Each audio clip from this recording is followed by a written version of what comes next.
भाई आज रेजल्ट भाई किस देखलु ना नहीं रेजल्ट तो मोर 100% मु जेमति लिखिची 100% रहइबो नहीं झूठ बोल रहा है आ काटी कुटा की केते रखियो लबे रखियो हला लबे रहइबो कोन रे कोन आलोचना चलची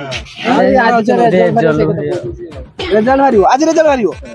मोर तो टेंशन 90% तो निहाती रहइबो जमा काटी परिबो हला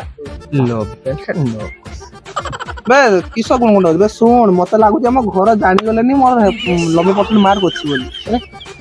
आम घर आज मटन है मु देखी आई नेबे हाँ मटन है जीवा पूरा मटन झोल खाइबा टेंशन नहीं खाइदवा सुई जा हम टेंशन नहीं तो मु जाने भाई रो 90% मोर तो 9% रहइबो हमर ए छुआ मोर बे छुआ पखाड़ा उपबड़ा मत टका रख दी खाइ दो मु ग्रुप जाउची ओहो तो घर पर मटन होइला ओ तो घर मटर तरकारी को मटन कहती ना एई देख मु जानि थिली पारा मु भी जानिथिनी हमर ना मटन अरे हाँ मु जानि थिली आको मटर आलू सुबिबो तो मु गो कहला मटन हेइची मटन सारा मटन झोल हेइची मु भी जाने मटन है हां देखिए जाने काडु आइले गाँर टाउटर गुड़ाक सब